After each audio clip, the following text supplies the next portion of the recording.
And welcome to another episode of Action Podcast. To my left, I have my brother, Peter Escarcega. To my bottom left, I have Jake Fenske. And to my bottom right, I have Pete Busch. They, of course, joined us in the Top Gun episode, as well as the fill in the blank guys, because I forgot. Karate Kid? Karate Kid, okay. Only 17 in, man. Like, I know, I forgot.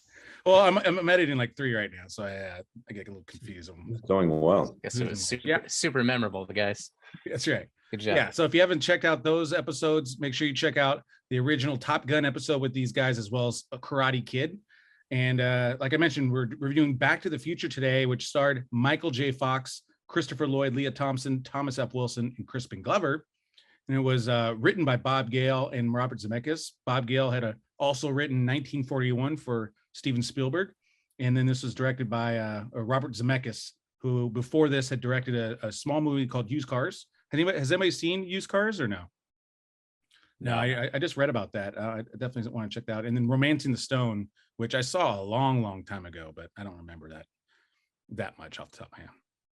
But yeah, so it's on TV every once in a while. Yeah, Stop by, check it out. It was on TV a lot, but I'd probably have to check that out again. I need to see 1941 again too. I haven't really. Yeah, it's been a while. Yeah, so those are some classics by Robert Zemeckis, and then today we'll also be going. We'll be talking about the top 5 best trilogies of all time, and we'll go over our stipulations for that. Because guys, let me tell you, this is going to be a hot episode. We'll debate some really stupid rules. Paul's laying on us. We're gonna 30 minutes of stipulations. We're gonna be hot debates today. You should have heard the whole behind scenes arguments that we're having just on these lists. So I expect a lot of debate today, which will be fun. But top 5 best trilogies of all time, top 5 best Robert Zemeckis films, as well as the top 5 best time traveling films, which you'll be surprised what is considered a time traveling film, especially if my brother is writing the rules. So with that being said, guys, just don't go there. No, ultimately, guys, we're going by IMDb rules. So despite what I said earlier, that's some sort of governing body. Like, come on. It's the Internet Movie Database. IMDb page where it defines what time traveling is. Yeah, pretty much. Well, look, I don't have to necessarily agree with some of them, but I just use that as a reference. So some things you draw a line in the sand. Yeah. and we left out a key actor in this film, which is James Tolkien. I mean, this guy's a legend. This is true. I wish he did more stuff. I feel like we got kind of gypped of him after Back to the Future 3, really, you know? I felt like he had another leg that could have happened, but another trilogy to do. Yeah, exactly. Anyways, reason why we're watching this, Jake, of course, won the Karate Kid episode, and so this was his selection. This was definitely one of the preeminent action adventure films of all time. And Back to the Future also spawned 2 sequels after this, and really launched Robert Zemeckis into becoming one of the best filmmakers of our generation. So, and a couple other reasons. University of Southern California Film School writing classes uses this screenplay as the model for the perfect screenplay. I found that very interesting. And this is ranked number 30 all time on IMDb. So let's start with Peter Escarcega here to my left. Pete, why don't you talk a little bit about what this film meant to you, if you remember when it first came out and some of your early tales of it? I certainly remember when this came out. I was 7. I don't think I saw it in the theaters, but I mean, this was one of those movies that we just would watch over and over and over again on VHS. And, you know, whether it was the TV version that we had recorded or if it was the actual video that we would rent, this was a staple in our house growing up. I mean, we just watched it over and over again. And even though I didn't know it at the time, I just had a feeling that this was as close to a perfect film as you can get. You know, so when somebody says that this is a perfect script, I absolutely agree with it.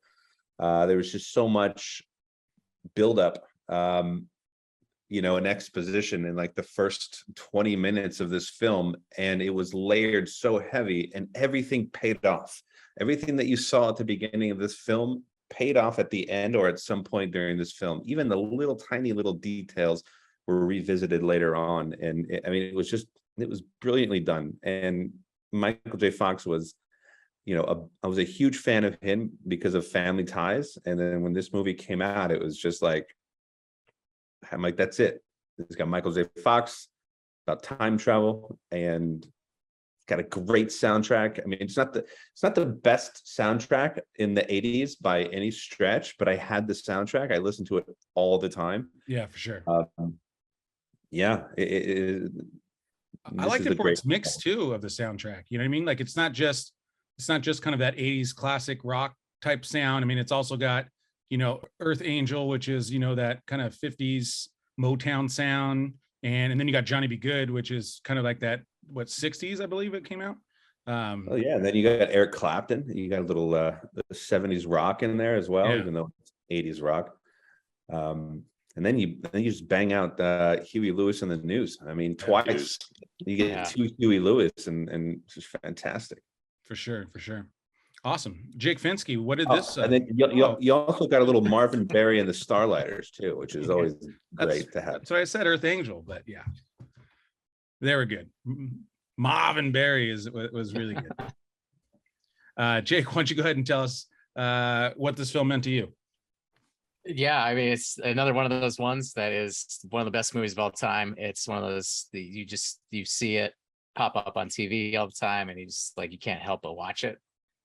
I don't have any particular stories to it. I just it's just one of the best. And I was actually going to say, I remember in college, I was actually reading a book on screenwriting, and a lot of that book was about this movie. Oh, wow. So it is definitely one of those ones where you learn from. It's just every aspect of the movie is good. And you can learn about story structure and writing, and you can learn about physics and time travel. It's got everything, right? I mean, that one. Avengers kind of told us some of the issues with great point. It's so prevalent in pop culture though. It's literally every TV series, and it has referenced it at some point. I feel like yeah, for sure. There's jokes and references all the time, and so you got to watch it in order to understand what all those are about. Yeah, absolutely. You know what? I found surprising doing some of the research on this was the fact that this didn't make AFI's top 100 list, both the original and the updated one. And I'm just what? Yeah, that's crazy. How did this not make? And you just look at some of the top AFI 100 films. It's like, dude, how many? Back to the Future, not only gross wise, but again, you're talking about rewatching and reruns and all that stuff. It absolutely kicks a lot of those films' asses. I mean, what's a rerun? Yeah, exactly. Right. It's brand new. Hervey, yeah. Pete, are you the one that worked with Jason Hervey as an adult? No, Busch. Well, you said Busch. You No, said I you didn't. Busch.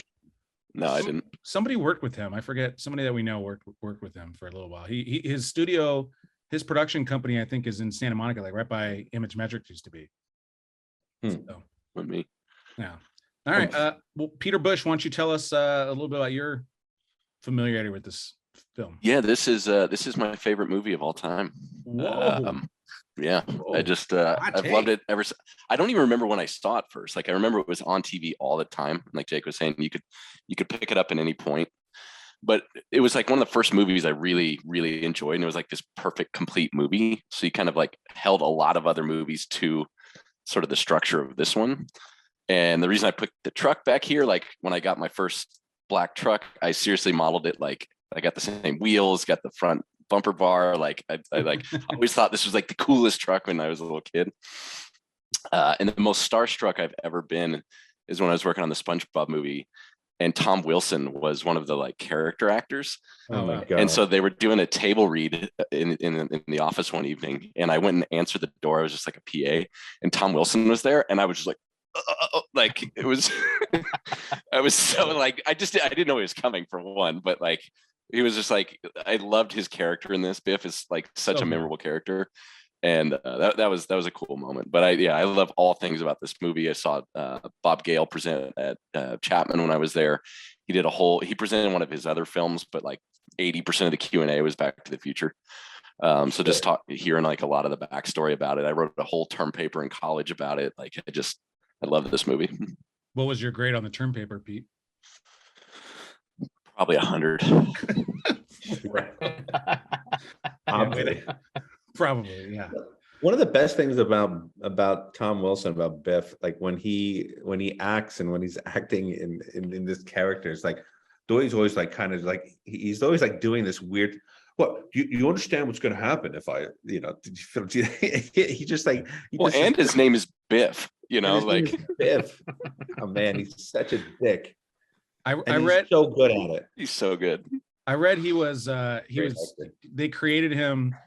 One of the guys that they gave the script to, Gail and Zemeckis, they gave their script to one of the like producers, whatever, and he like tore it up in front of him or something like that, and so they named the character after him just because he was such a dick to them. I have it later in my notes. I'll give the exact, but yeah, that cracked me up. And the other part about Biff too, just since we're on that topic, but I really liked him in the second one. I thought he was actually funnier in the second one when they go back to the 50s. But there's when the kids are walking, he grabs the ball and he's like, "Oh, you want your ball back?" And he just hucks it up into the roof. Go get it. And the kids are just so silent. And then that look that he has when he sees older Biff in his car, and he just has this like, what the fuck look. And it just it was super comical. Like his reactions were super. So many classic lines. That's what this movie, really did. I mean, when you look at the movies that we've talked about so far that have been instrumental in our upbringing, like Karate Kid and Top Gun and all of these movies, Princess Bride, like these are all movies that are so quotable, and Biff he's a big reason why I quote this movie all the time. Yeah. Would you look at Butthead? I mean, that's like you can't get much better than that. Yeah. Why don't you make like a tree and get out of here? Yeah. Well, looky what we have here. Yeah. Apparently that line was he's also a rapist, by the way. Like, yeah. Like, oh yeah, I was like, damn, he's pretty damn near raping her in that car. It's incredible. Like the subject matter of this film, like if you really break it down, there's like incest, there's like attempted rape, there's like there's all this like stuff underage going drinking, on. Yeah. Underage drinking and smoking. Yeah, the incest is what Bob Gale talked about, why it didn't get greenlit for so long. Because everybody just like fell into the incest part and thought the movie was all about that. Yeah. Yeah. Meanwhile, it's the best. Yeah. So F off. Yeah, it got rejected 44 times as scripted before it got greenlit. 44 times. Yeah. I would think after like the 20th time, you're like, this is probably not going to work. Well, I think one of the reasons why they stuck with it is because Spielberg liked it, and so, if arguably the greatest director at that time is like, yeah, I kind of like it, I mean, that's got to give you a little bit of hope that, yeah, these guys don't know what they're talking about. Because you're basically you're talking about the best creative versus the suits, but the suits are the ones telling you they don't like it. But you got something if Spielberg's like, yeah, I think I like this. There's something here. So I don't know. That would give me hope. This time period really gave us a lot of characters that really didn't have a lot of character arc, but were iconic characters. Marty McFly, Ferris Bueller, Indiana Jones. I mean, these characters didn't really sort of elevate themselves, at the end of their films. Meanwhile, they're the most lovable, amazing characters, and those are three of like my favorite films in the whole world. It's really quite incredible that you could not follow certain rules and still get away with it, if not elevate your film. I realized that today too, because I ended up watching all three of them.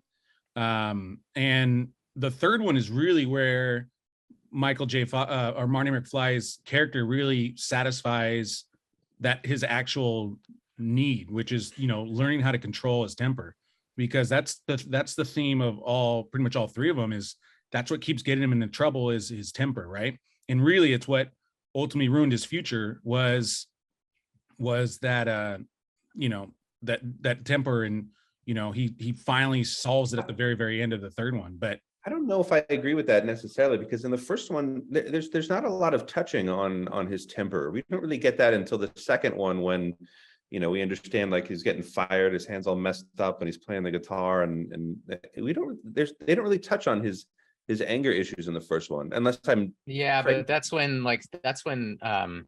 Lorraine starts to fall in love with him, is when he stands up to Biff, right? Oh yeah, he creates all the conflict with Biff. Yeah, right. But I right, I don't think you're wrong though, because I might be blending it a little bit. But I mean, I know they definitely touch on it in the first one. They wouldn't say it's his major need in the first one, but in the second one, it super is, because that's what altered his original. I also learned too, just random note, I also learned too that the you know how it says to be continued after the first one, that was added on the VHS and not in the theater. So that's probably why I always thought it was seamless. It was not, they didn't write it as a trilogy initially. I remember, because I started watching it before the second and third one were even made, that it was always like, because you got the VHS and you'd see to be continued, but they never announced the second and third one. There was like 7 years in between them. Right. And then they shot the second and third one at the same time. Right. Yeah. Right. There was that Kirk Cameron special where they announced, like, you guys remember that show? They like did like the best of Back to the Future, and then they gave like little snippets of like the second and third films that were coming out, hosted by Kirk Cameron. I don't think I remember that. You guys don't remember that at all? That's a nice pull. I do not remember that. If you can find it, go look at it, because this was before he got like super Jesus, but like, it was good. It was a good show. I remember seeing the second one in theater, and I want to say we went for my buddy Seth Thomas's birthday. And then I remember seeing at the end, you know, the part 3 is coming next. And I remember that just being like, oh, whoa. Because I mean, I don't think that would ever happened in a film before. I mean, that might have been one of the first films ever shot back to back like that. I don't. Yeah, because there was you're right. There was a preview for the third one at the end of the second one. Mm-hmm. Yeah. Right. Yeah, and obviously like Avengers did that, and a couple other films shot it all together. Avatar shot 17 of them together. So awesome. Well, let's okay. So talk about Avatar, please. Yeah, sorry, I didn't mean to. Every time I see that preview in the theaters, I literally walk out because I'm so angry. Like I don't even want to see it. You're so anti. It makes me mad. It's be a good movie. Yeah, 50 years later. I mean, Jesus. Matter.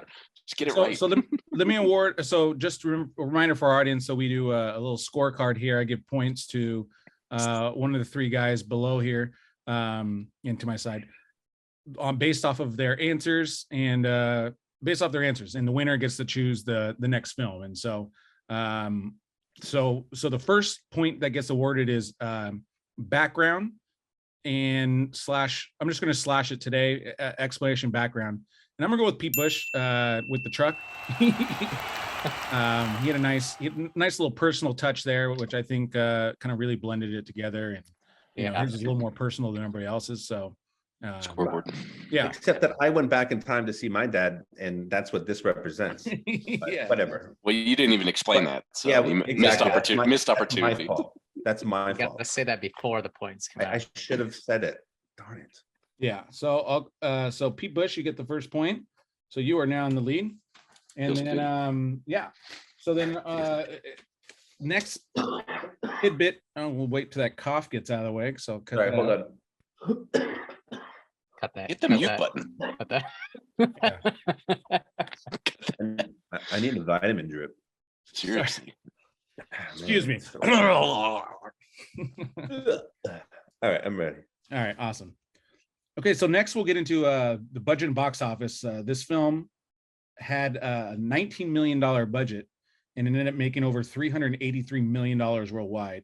It was the top grossing release of 1985, and it holds the record of staying at #1 at the box office for 3 solid months, which not even Spider-Man did. But that's insane to last for 3 months. I don't know if that's even possible in today's world. It's super awesome. Yeah. And everyone knew it. And then some fun reviews here. This got a 100 from the Chicago Tribune, which is Gene Siskel, if you guys remember him. So what we have in the middle of Back to the Future, this seeming kids movie full of screeching cars, special effects, and lightning storms is nothing less than an adult reverie. And if families could be persuaded to see this film together, it might touch off on a long night of sharing between parents and children. That sounds kind of weird when you think about the topic, but okay. Yeah. By the way, he gave it 100. So good job, Gene Siskel. You pretty Yeah, I mean Siskel. I always agreed more with Siskel than. Yeah. Roger Other Ebert part. though gave it an 88. Chicago Sun-Times. The movie in fact resembles Capra's It's a Wonderful Life more than any other conventional time travel movies. I don't know if I believe that, because isn't this pretty much the epitome of a time travel movie? I mean, Yeah. is this not a conventional one? Because I don't think It's a Wonderful Life is a conventional time travel movie, because he doesn't really travel in time. He just goes to a different I guess for that world in time, which nobody like, knows him. what was the best time travel movie prior to Back to the Future though? Was probably Time Machine. Or Time Bandits, maybe. Time Bandits. But yeah, I agree with. Time Bandits? That was like the 90s, wasn't it? Was it? And then I think it's a Time Cop. and then I definitely had to point this one out. Sheila Benson, let's give her a shout out. She gave this movie a 40. And again, hopefully she is not reviewing movies anymore, because anybody Yeah, gives she should 40, get out of the business. Yeah, it's big, Never heard of cartoonish, and her. empty, with an interesting reason. premise that is underdeveloped and overproduced. Not a good review, What? Sheila. Not a What good review. dummy. All right.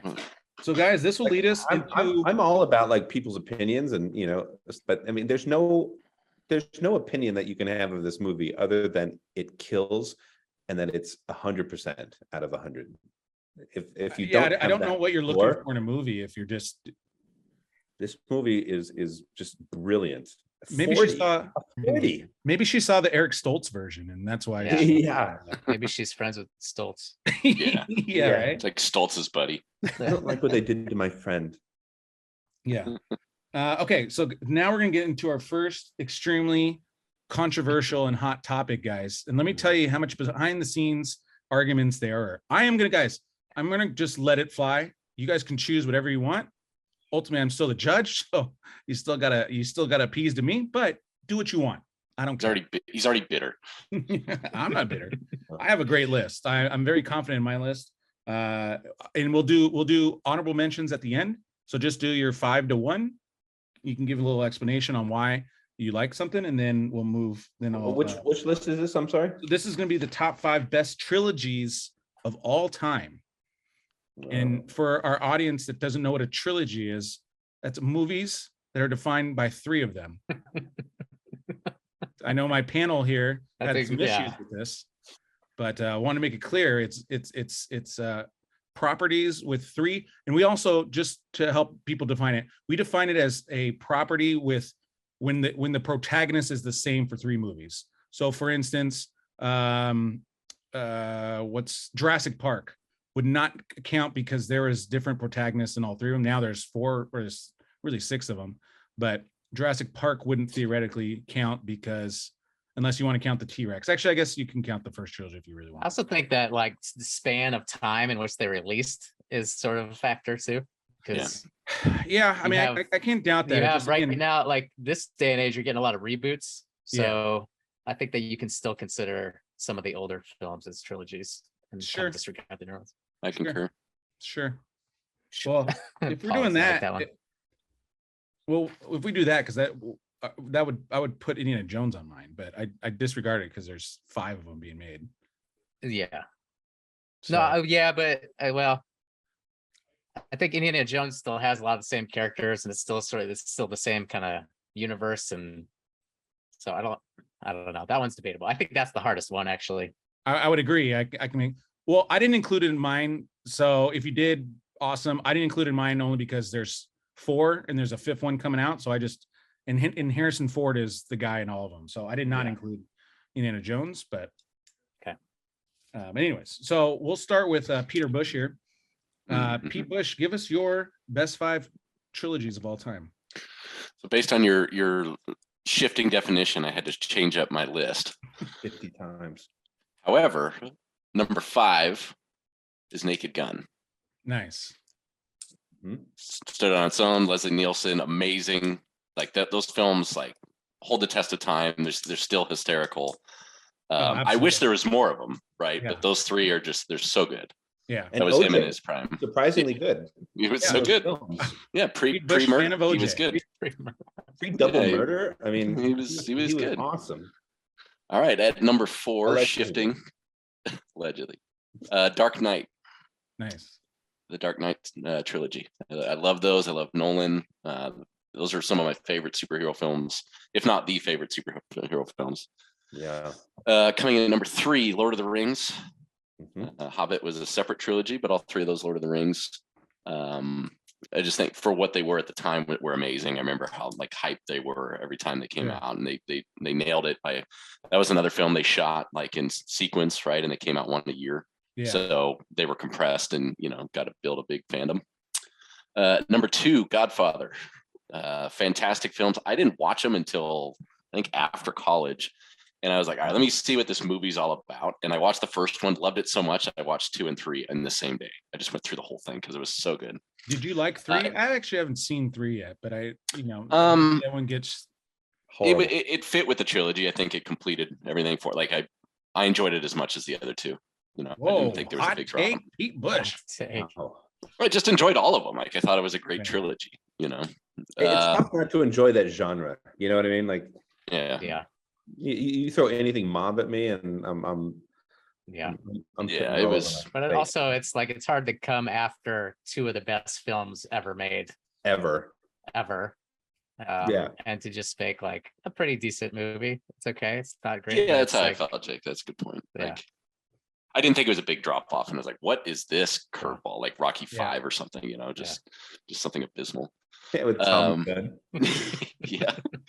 And number 1, Back to the Future. I just enjoyed the trilogy, enjoy the hell of it. I think they're not only do they have things in common, they follow similar story arcs in each one of them. They do a lot of that sort of recalling from previous scenes and previous dynamics. I thought it was brilliantly scripted for all 3. So, and you'd have debates over what was the top 3. I would put 3 after. The first one was my favorite. The third one was my second favorite, and 2 was my third favorite. Yeah, 100%. Yeah, for sure. I agree. I could almost make an argument of watching the third one, like by itself. Yeah.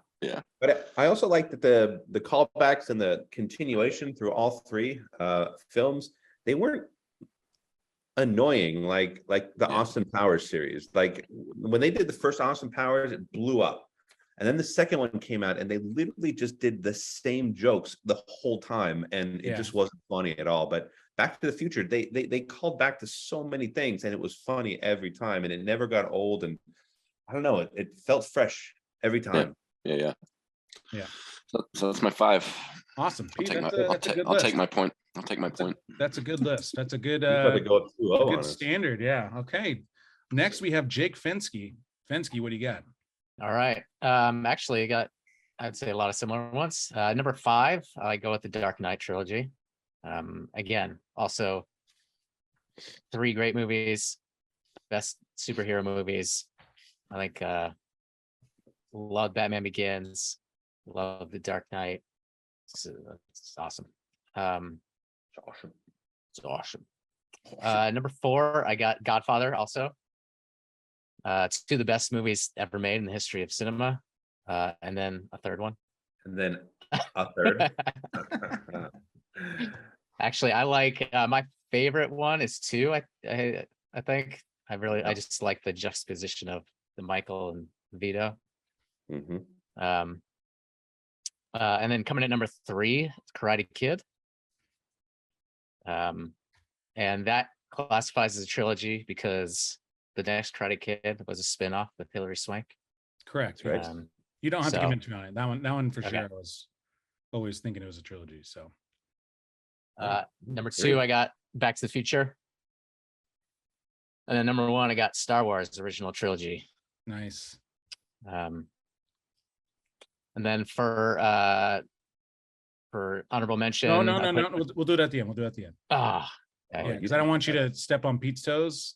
Okay. Or my toes. I know. I just got Lord of the Rings is nowhere near my top 50 trilogies of all time. Yeah. My top 5 it has the same ones in slightly different orders, as my 2 esteemed colleagues have already mentioned before. Number 5 for me, I wish it was higher, but it's not. It's Dark Knight. It was that movie just changed how I thought about how characters relate to each other. It was impactful. I just didn't like the third one that much, so I had to put it at number 5. You like you like number 1 more than number 3? I don't like the Bane one. Yeah, that's Oh number 3. wow. That's But I number love- 3. Yeah. But I love the Joker That's one. one of my The favorite the ones. Joker Bane one, is so good. the Yeah. Joker one propels it past every other trilogy. You merely except for adopted the Deals line. War I have. His voice annoyed me throughout the whole thing. Every time he talked, I was like, this is dumb. I didn't get into it at all. Every time you talk, you're dumb. But that's fair. That's fair. But Whoa. Don't Good take person. shots at Yeah. Bane and Tom Hardy. Nobody's paying Keep it millions of professional here. dollars to sound stupid. All right. So Dark Knight, number 5. Number 4, I put Godfather, only because 2 of the greatest movies of all time. But I mean, that third one I just did not enjoy it at all. But as a trilogy, it's brilliant. But I couldn't put it above number 3, Back to the Future, for all the reasons that we already know. Number 2 for me is Lord of the Rings.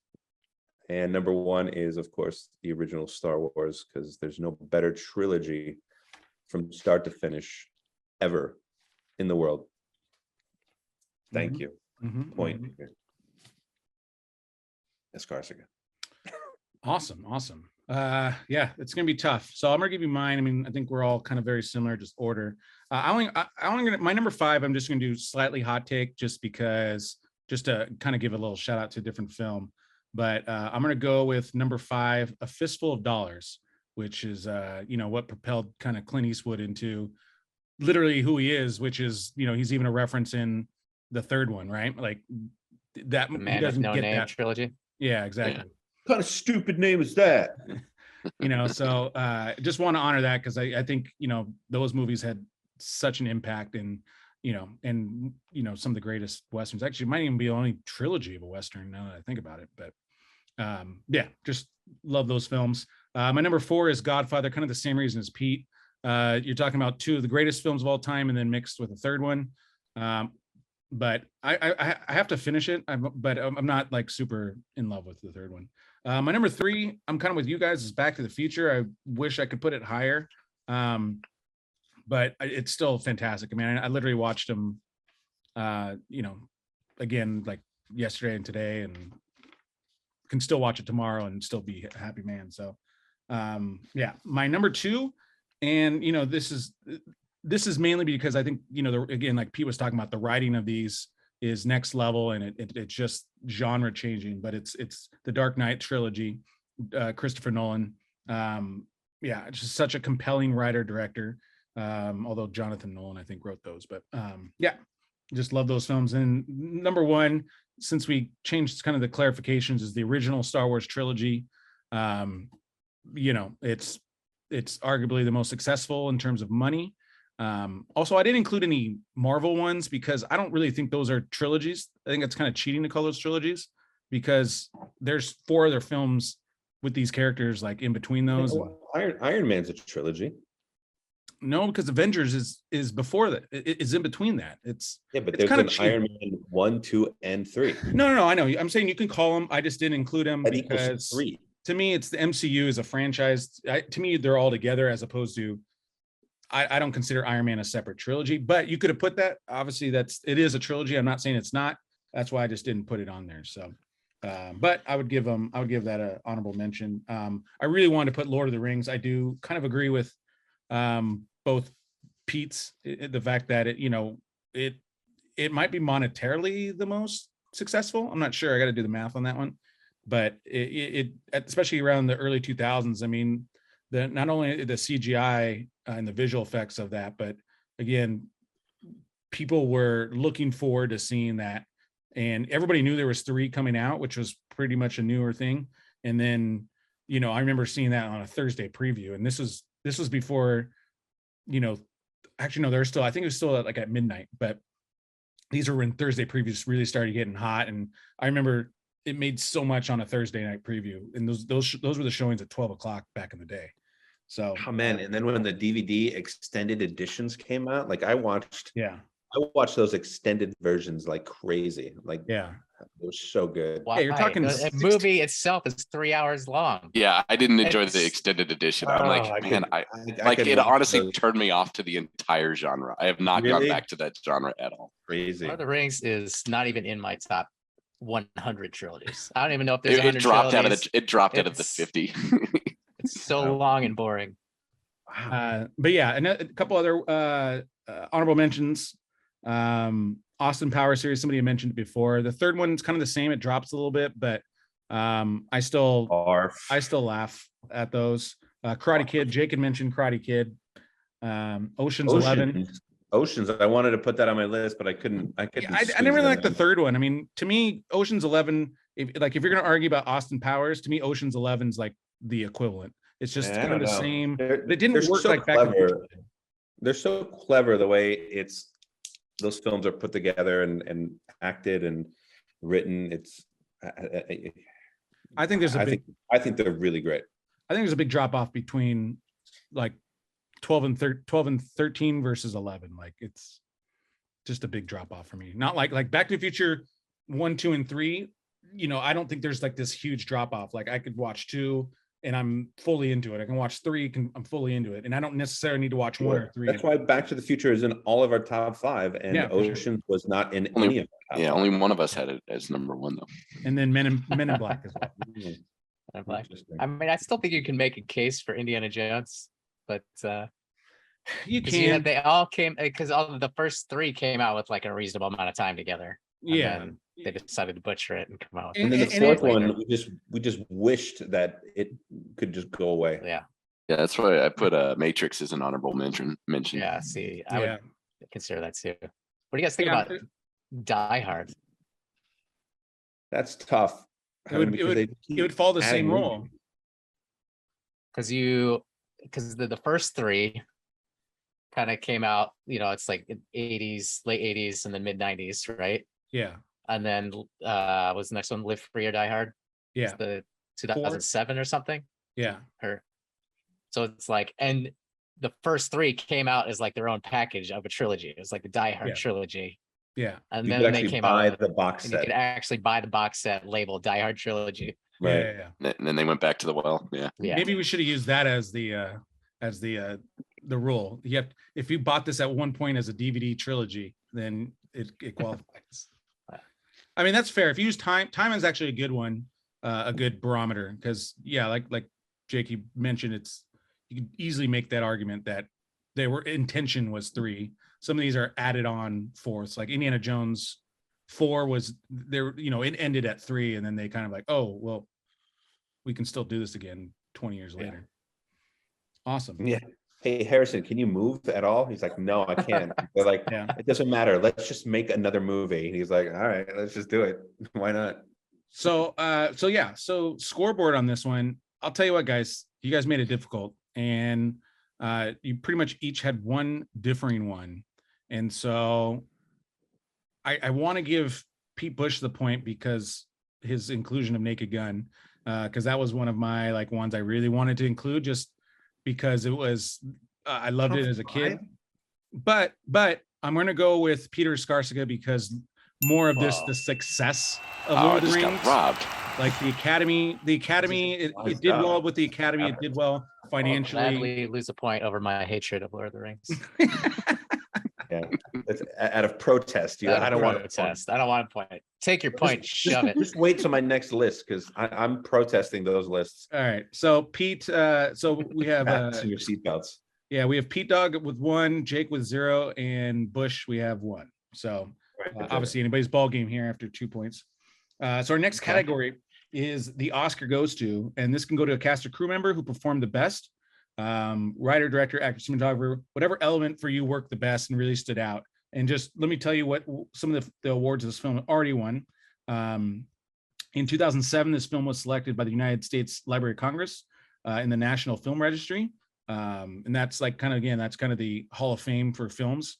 And it actually won an Oscar in 1985 for best effects and best sound editing. That went Charles Campbell and Robert Rutledge. And then this was nominated in 1985. I don't think I knew this, for best writing screenplay written directly for the screens, Robert Zemeckis and Bob Gale. also Bob nominated for Gale. Best Yep. Sound. Bill Varney, B. Tennyson, Sebastian II, Robert Thirlwell, William B. Kaplan.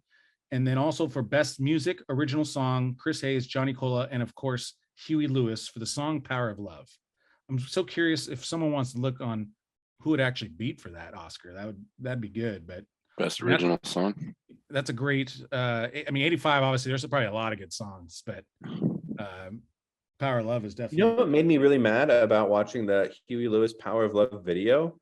You know, when it starts off with that just like it's just so high energy, you're just pumped. That person that goes, that's not even Huey Lewis that does it. It's like the keyboard player or whatever. I always thought it was Huey who did that. That's what made you mad, Pete. Yeah. So Paul, you're gonna be okay with this. Say You Say Me from White Nights by Lionel Richie won Best Song.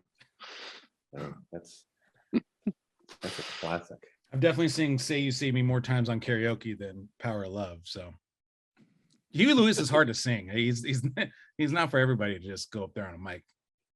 True. News. All right. So we're gonna start with Jake on this one. Jake, who do you give your Oscar to? Well, I think it should definitely have gone to Zemeckis and Gale for Best Original Screenplay. I mean, Yeah. I don't know. I didn't look up to see who won that year, but I mean, this is one of the best screenplays ever written. I mean, there's a reason why they teach it in school. Yeah. Witness won that year. So I think it should have at least won that one. But the second one, I think, is a dark horse pick. Is I don't know why Alan Silvestri didn't get any love, because this score is amazing and it's one of the. So good. I mean, you can pick it out anywhere. What won score that year? Out of Africa or something like that? Yeah, Out of Africa. Wow, I nailed it. I was gonna say, wow. I couldn't even hum a bar from Out of Africa, but I can hum the entire soundtrack from Back to the Future. Yeah. No, that's a travesty. Absolute travesty. Okay, we'll go Peter Escarcega next. Yeah, I mean, the obvious Oscar goes to is a screenplay. You know, this is it's heralded as the best, most perfect script of all time. So how could it not win an Oscar for it? But since Jake threw in a second one, I would throw in a second one, and I would make it editing. Harry Karamidas and Arthur Schmidt, Paul, the names of the editors of this film. Yeah. I mean, the timing of this film is I mean, it's not Princess Bride timing, but it's pretty fucking close. The pacing of it is just perfect. It's flawless. And the timing is incredible. I mean, yeah, and those guys, those guys were instrumental in the beginning too.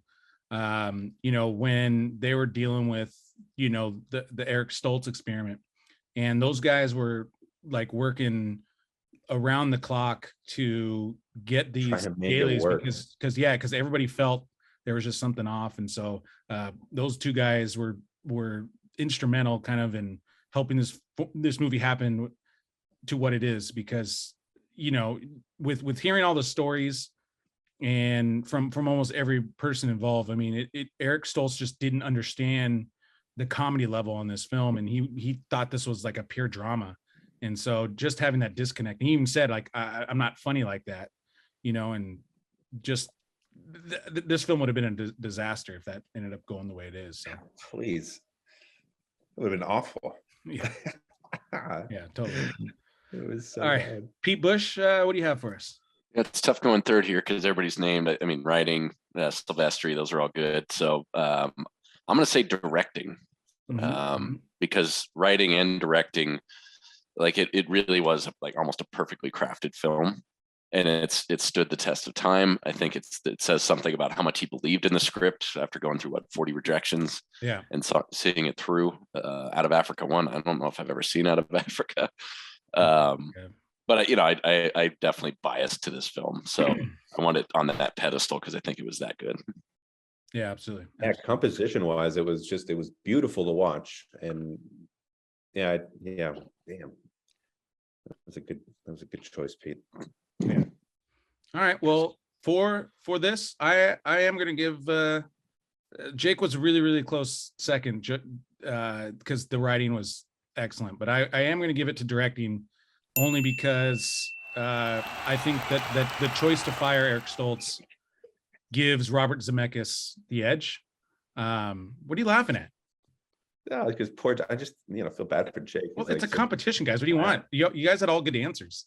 But again, I'm only giving it to Pete Busch because of Robert Zemeckis as the director. He making the choice to fire Eric Stoltz. I mean, obviously all the other stuff matters, but that was ballsy. That was a big time move that probably made him feel like absolute garbage. And a lot of the cast and crew, they probably felt awful afterwards. But I mean, look, you got to do it. I mean, look at what you got, because you had to make that really hard decision, and that's what really makes somebody super successful in this industry. Make those decisions. When I saw, or go ahead, Paul.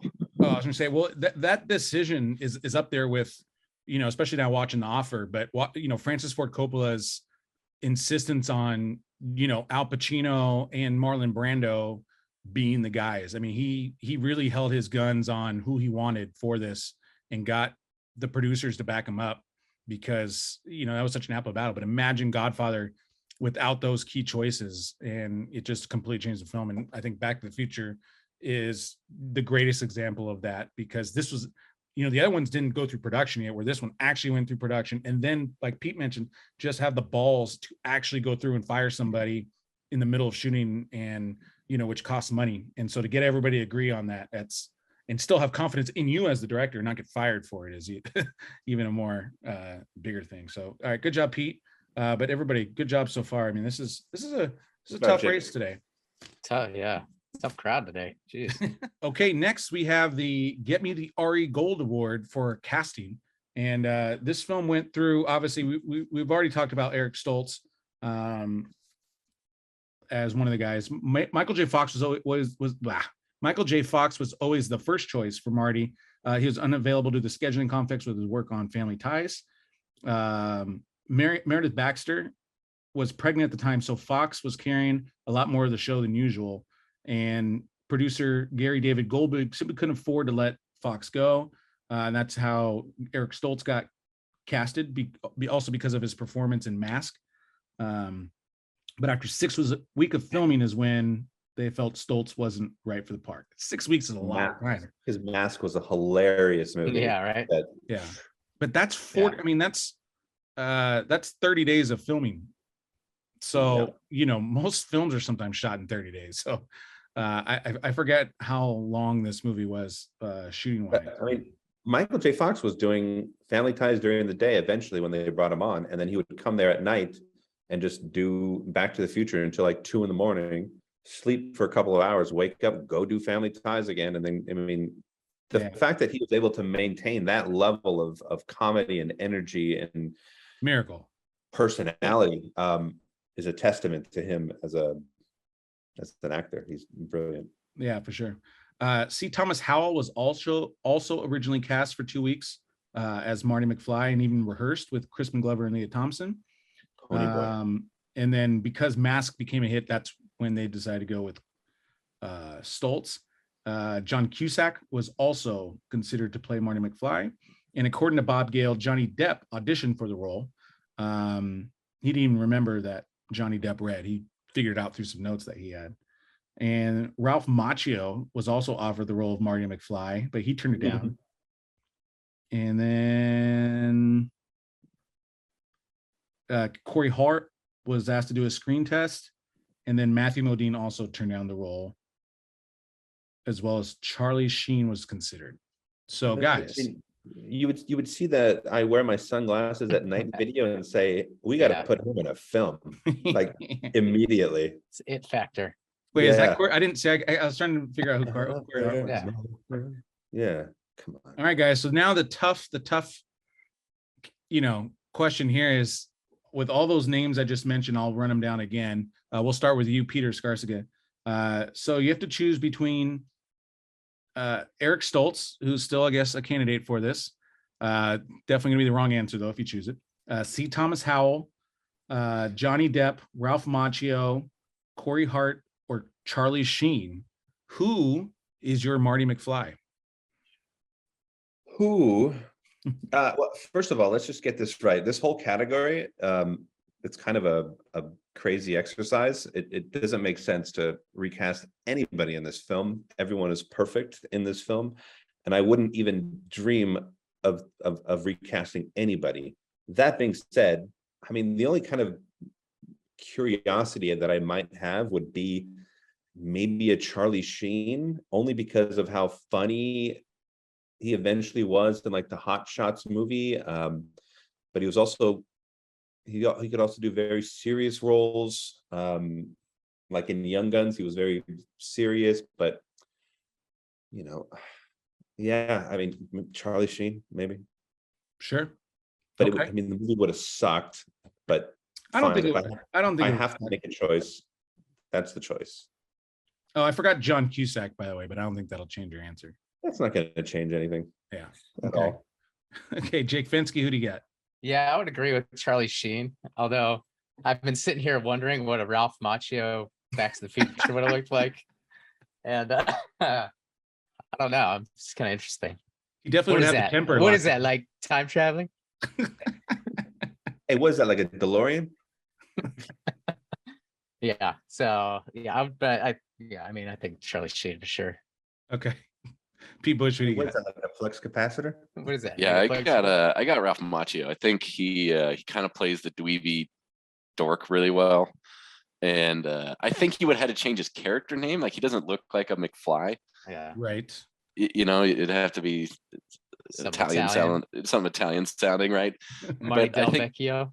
And it would have changed to Crispin Glover's, you know, because he didn't look like the dad, right? So it would have changed a lot, but I think he Yeah. could have pulled it off. Like you can imagine him having a relationship with Christopher Lloyd like he did with Miyagi. Like Yeah. you could see that kind of working. Marty Delbeck. That was So- the funniest thing I heard. It's so funny. Yeah. I like both Pete and Jake, so I would have gone with Charlie Sheen. Johnny Depp maybe would have been my number two. But I'm gonna give Jake the point for his Italian last name joke there. And then also even Yeah. with Ralph Macchio honorable mention there. So good job, That was Jake, on good. that one. Oh man. So the next one we're gonna do is Doc Brown. So these are the ones where Doc Brown. There we go. Okay, so Marty. So here we go. John Lithgow was the studio's first choice for the role of Dr. Emmett Brown, but he turned it down to scheduling conflict. Christopher Lloyd was a close second. Dudley Moore, Jeffrey Tambor, Michael Gross, Jeff Goldblum, and James Woods were also considered for the role. Oh, wait, and there's more. Oh, wow, okay. Joe Piscopo, Peter Boyle, Donald Sutherland, Dabney Coleman, Richard Mulligan, Ron Silver, Harold Ramis, Paul Lamont, Albert Brooks, Chevy Chase, Steve Martin, Mark Blankfield, Robert Klein, James Woods, I already mentioned that one, and Danny DeVito, John Cleese, Bill Cosby, and Eddie Murphy, Gene Wilder, Dick Van Dyke. I mean, that's pretty much the whole cast list. Goodness sakes. Pretty much everybody who was acting Yeah, pretty much. in the mid 80s. And Michael Gross, by the way, like they're poaching up Family Ties now. Yeah, seriously. Family Ties gonna be shut down. Okay, so Jake, who started the last one? Pete Escarcega? I Yeah. did. So okay, we'll start with Pete Busch on this one. Who would you cast for Doc Brown? I could see why Lithgow was first choice, but I think Jeffrey Tambor would have been another. He's got the kind of wily look. I think he could have done a crazy Doc Brown as good as Christopher Lloyd. Even though Christopher Lloyd was perfect, I think that character could be played by a couple different people and to that level of perfection because he was pretty well defined in who he was.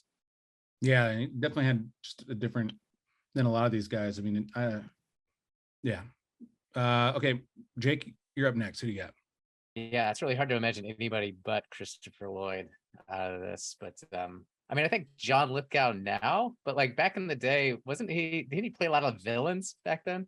Harry and the Hendersons, I think, was pretty close to this. So Was it? Okay. His most famous role. yeah. But that would have been, yeah, John Lithgow would have been interesting, I think. John Lithgow or Harold Ramis. Yeah, I like that. Because of the Egon factor. Yeah, for sure. Pete, who do you got? Again, I wouldn't have recast this role at all. However, I'm in agreement with Harold Ramis or Gene Wilder, just because they both are quirky and weird, and I think that they could have sort of elevated themselves to sort of match what we've grown to love with this character. Yeah, I like Gene Wilder. That would have been good. Yeah, for sure. Pete's gonna get the point because that's exactly what I was thinking. Gene Wilder, obviously from Willy Wonka, like again the quirkiness, still has that, you know, can still has that intelligence level to handle a scientific role, because he has some very specific lines in Willy Wonka where he really kind of, you know, boasts his intelligence. And then, like I said, Harold Ramis, I mean, Ghostbusters, you know, it's Egon as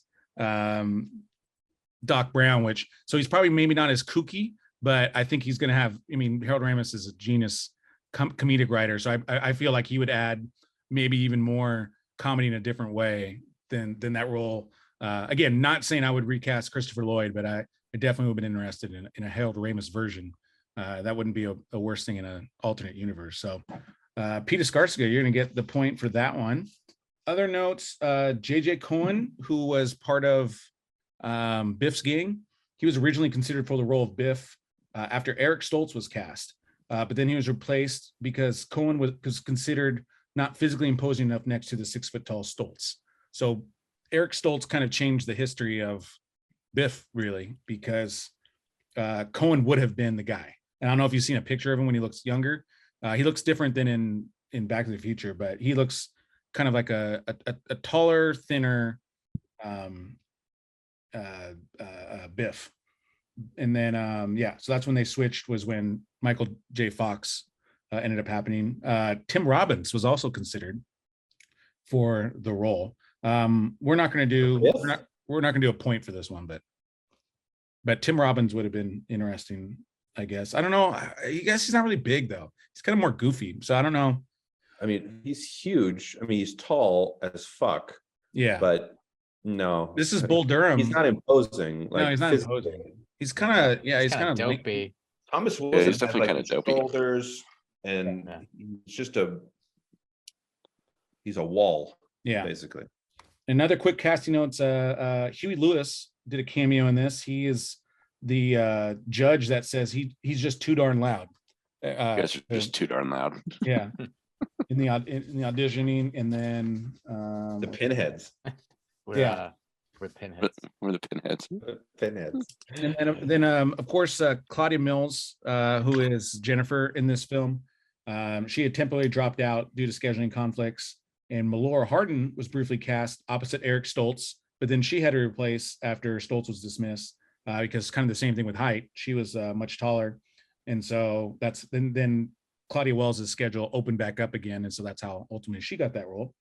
And then of course she would not continue the role because of her mother got cancer, so that's how Elizabeth Shue ended up getting cast on number 2 and 3. Oh, is that why? Yep. Wow. God. Bad now. Yeah. Elizabeth Shue, she's my girl. Yeah. Yeah. Man, how do you not put Elizabeth Shue in there? Yeah. And then also, guys, I don't think I ever realized that Billy Zane was one of Biff's guy. Oh yeah. Yeah. And so is what's the dude's name? Yeah, Tom Casey something. Samasco. Oh, Casey, yeah. Yeah, he's Young Guns Charlie fame. Baldry in Young Guns. Yeah. He looks nothing like him. No, they're totally different. All right. Okay. Insane sighting. So our next category is It's Not Your Fault. This is the most powerful scene that gets you emotional. So now obviously emotional is an arbitrary word. So for me, how I define it, and you guys just honestly, it's whatever your explanation is. So I don't really care how you define it.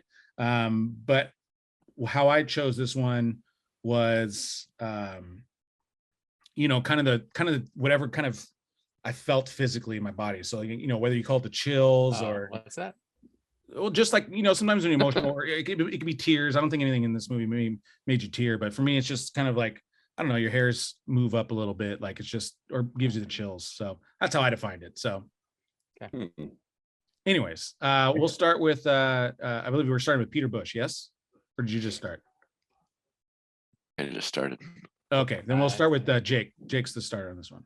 Okay. Yeah, mine would be every time the scene that gives me the chills is Earth Angel, man. It's Yeah. the kiss, the final kiss. I love the way that they cut back to Marty and he's got the hands in front of him. It's just Yeah. like so obviously Wow. Yeah. like The ticking time clock. yeah. But the way they cut back between him and George and Lorraine, and then to Marvin Berry singing the song, it's just like the editing was perfect around the song. Yeah. And then when the kiss finally happens, they just freaking nail those beats. Yeah. Yeah. And then Michael J. Fox too, with the hand coming back, and he adds that extra guitar chord in it. And so yeah. Up next, I'll do Peter Escarcega. For me, most powerful emotional scene is when George knocks out Biff. I mean, it's like this. That's the arc that we've seen in this film was George, from this guy who has no confidence, who doesn't even look at girls or has confidence at all to talk to anybody, who's bullied throughout the entire movie, goes into a scenario where he thinks something's going to be super easy and it's all planned, and it turns into a real life dangerous situation where there's an attempted rape going on at the time, and he just kind of pulls it all together, and he just knocks him out, and then his reaction to it, and then lifting Lorraine up, and then going into Jake's favorite scene as well. I mean, the whole sequence is just incredible. But the punch for me was the most emotional for me. I mean, that's when I got super, super emotional. Yeah, because I was there with them. Because I was not bullied, but I certainly wasn't somebody who was outgoing at all. Yeah, shocking to everybody watching. We don't need to hear your fake trauma, Pete, about how you were bullied in high school. I was just bullied all the time. All right, Peter Busch, what do you got? Yeah, I'd have to go with the punch, like the editing of it, where you see the fist, and then when he hits him, like Biff does like the 360 spin against the car, like yeah, it's such a huge punch. And then you see the way that Leah Thompson's looking at him, like you could see that he just like altered history with this one punch. Like it was really good. So. Yeah, for sure. She's looking at him like, I'm gonna get you. Yeah. Yeah. Who's Calvin Klein? I don't know anymore. Yeah. She's gone from memory. Well, and to the point with the script, how perfect the script is earlier. I mean, she talked about falling in love with a man should be, able to protect you and fight for you. And, so obviously that's, when you talk about like what's really the only way he can earn her back is, I mean, that's the moment. And so, it's one of those just pivotal life moments, and he chose to take the risk where he could have obviously broke his hand or, not sort of connection, but. And he was expecting Marty to be in there, right? So he like the whole plan got screwed up, but he still follows it through. So it's an even bigger challenge, such good screenwriting. Yeah. Well, even when because he even turns away, like, oh yeah, like that again, like such perfect. He turns away and, but then he just, he has that pause and he's like, no, Biff. Yeah. Leave her alone. So awesome. Yeah. Good stuff. Well, obviously I agree pretty much with everybody. I mean, those are your obviously your two pivotal moments. I wrote down the George punch itself, because and I'm mainly just basing off of today. And, that scene, I think, like I said, actually physically gave me chills just watching that again, because it's just so well written. So I'm going to give, I like, and it kind of sucks for Pete Busch because he was after Pete Escarcega, but I like Peter Skarska's exclamation just slightly better, but unfortunately, this is why we rotate the orders, because sometimes snooze, you lose. Things are just so Pete Escarcega has 4, Jake 1, Pete 2. Planets just started aligning, And up next we have our next list, which is the top 5 best Robert Zemeckis films, and so now we are going to we just started with Pete Escarcega on this last one, or Jake? That was me. So Jake. Okay, so they were up to Peter Escarcega, then Pete Busch, then Jake again. In terms of who goes first? In terms of who's the coolest. Yeah. Well, Okay, since so I'm the coolest. Pete Escarcega start us off. Okay. Number 5 for me, top. I only did directed by. I know that he produced a couple films that are, really good, but I kind of left those out just because I'm crazy. Because I'm just nuts. Number 5 for me is Flight. I thought that was an excellent movie. I thought Denzel was incredible in it, and I thought he was directed perfectly. Number 4 for me might be a shocker to some people. I know a lot of people don't like this movie, but I enjoyed it a lot, which was Contact. Yeah. I thought it was I know it was a long movie, but I don't know. I loved the way that the story played out, and I loved the message of it. Number 3 was Castaway. Number 2, Back to the Future. Number 1, how could you not have Forrest Gump as his number 1 movie? Wow. I mean, he won I'll the say Oscar that. for it. Slow down there. He won the Oscar. How could you not have it? Yeah. All right. Well, we'll go Pete Busch next. Pete Busch, what do you got? I got Who Framed Roger Rabbit is my number 5. Oh. I think they haven't, besides Space Jam, they haven't really done like an animated live action blend like that. That was sort of the first of its kind. And you had like Sexy Jessica Rabbit, so it's sort of more of adult themed. Like it took some risks. So it was innovative. Yeah. Flight, number 4, such a good film. Like, let me make a note on Who Framed Roger Rabbit, because I saw something where they're talking about animation, and where you're talking about innovative, what Who Framed Roger Rabbit did so differently than some of the older 2D, animated and live action blends, was they were able to capture line of sight and like direction within the film. Like they were so terrible at it before that, and Roger Rabbit really mastered the filming of the guys and then the blending of the animation. And so when they talk about animation, it's also one of the top films in terms of changing the game up. So just had to note that because I just learned that recently. Yeah, note that for when you're doing points, that inspired you to tell a story. I think Paul just gave himself a point right now. I know, right? Flight was so good. I love the conflict that it presents. Like it's just a different story that sort of is uncomfortable, but in a really good way. Yeah. Contact 3 was so good. Like I love Jodie Foster in that role, and again, with Pete, the messaging was really good, and just a different sci-fi movie. It's really cool.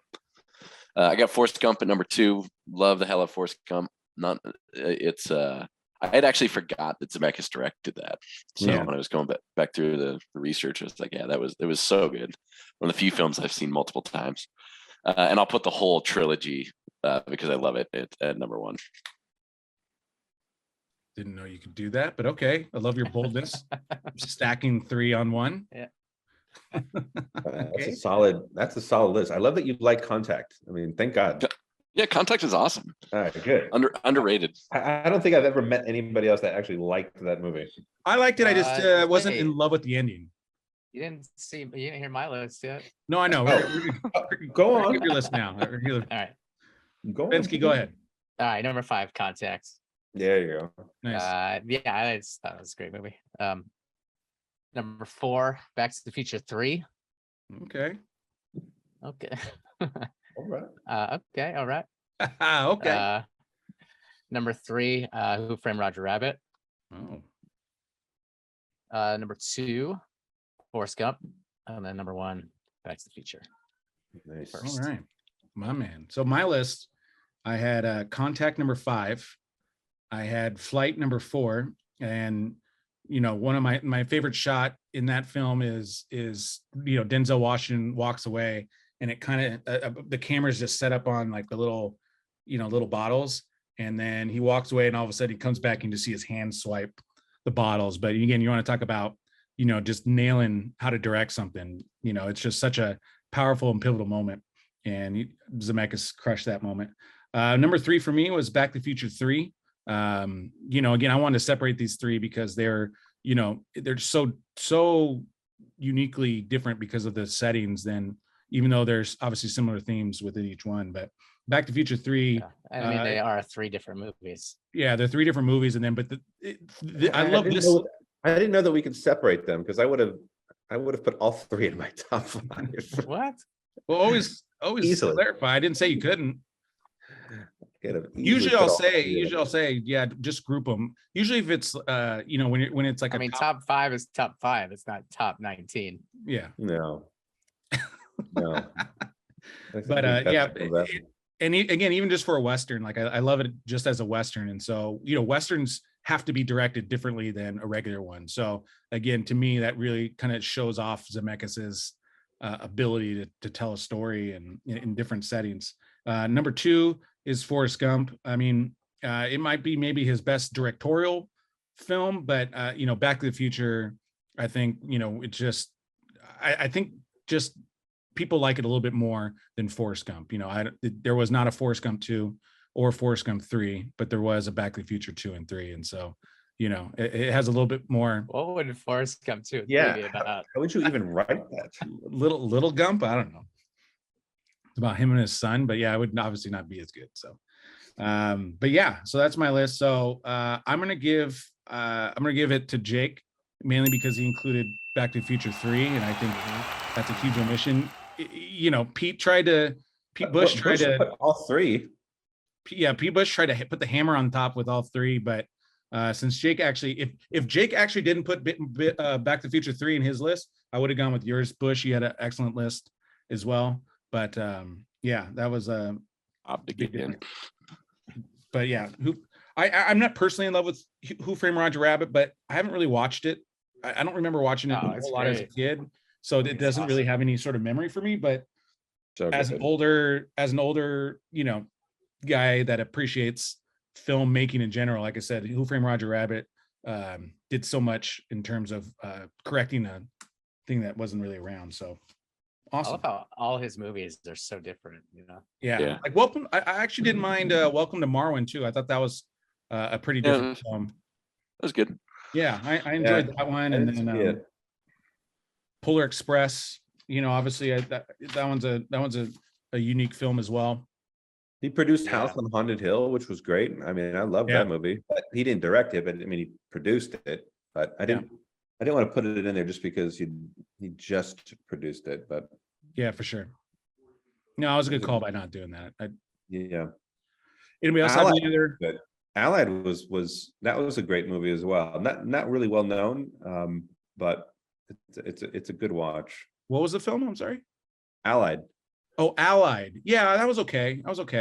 I had really high hopes for that one. Yeah, it didn't hit expectation, but it's still. I feel like the ending didn't nail it. I'm trying to remember it again. I don't feel like I want to watch that over and over again. It didn't hit that chord, but I thought it was solid. But I wanted more from it. Anybody else have any honorable mentions? All right. I didn't. Okay, so we got Pete Escarcega 4, Jake 1, and Pete Busch 3. Oof. And our next category is Ma the Meatloaf. Wait, Jake only has 1? I thought Jake had 2. Do have 2. All right. I'll update it. So 4, 2 to 3. Obviously, I'll fix it in editing. Regardless. Still losing, so. You're still in it though, Jake. It's cool. Don't you give up. Don't you give up. Okay. So Ma the Meatloaf, funniest or best scene that makes you feel good. Yeah. I don't know if there's a pure funny scene, but that's why I kind of add make you feel good. But however you want to kind of define it, I have my pick, but I'll start with Peter Busch. Go ahead. It's got to be Johnny Be Good. Like, it's just such an iconic scene, and then he lets the pinhead in him take over. He's like scooting on his back playing the guitar. Yeah. And then you've got like there's this little moment where it's like Chuck Berry's brother is calling him and saying, "Hey, you want that new sound? Listen to this." And it's sort of like, that's like where time travel could be really cool, where that song was actually inspired by this, this time travel moment. And then when he gets carried away and he's playing the guitar up until he stops and the whole audience is just staring at him, Yeah. But your kids are going to love it. So, that was a fun scene. It's interesting. Even the way Marvin looks at the guitar after he hands it to him, he looks at it like, he's like, how did this happen? Like, is this going to hurt me? Awesome. man, darn it. And he kicks the amp, when he's going nuts. So good. Okay, Jake Fenske, who do you got? I went with Doc Brown struggling with plugging in the cables on the clock tower. Yeah. I mean, that scene it's a beautiful scene of just straight physical comedy. Yeah. And he's just like, it goes on forever. You guys like, I don't know if you like, it's just like they stretch it out so long. Yeah. And he's just they just keep cutting back to him, like He goes, and his facial expressions are amazing. Yeah, I seriously laughed a few times on that one because he literally just everything. I was so good at that. Yeah. You LOL'd. Yeah, I think I raffled on that one. Yeah. Okay, Pete Escarcega, what do you got? Yeah, I mean, Johnny Be Good is the feel good moment of the film. I mean, that just got me so pumped up. The funniest thing that it always makes me laugh every time I see it is George McFly laughing. Whenever he laughs, Yeah, I just can't. Let's change that oil, Pop.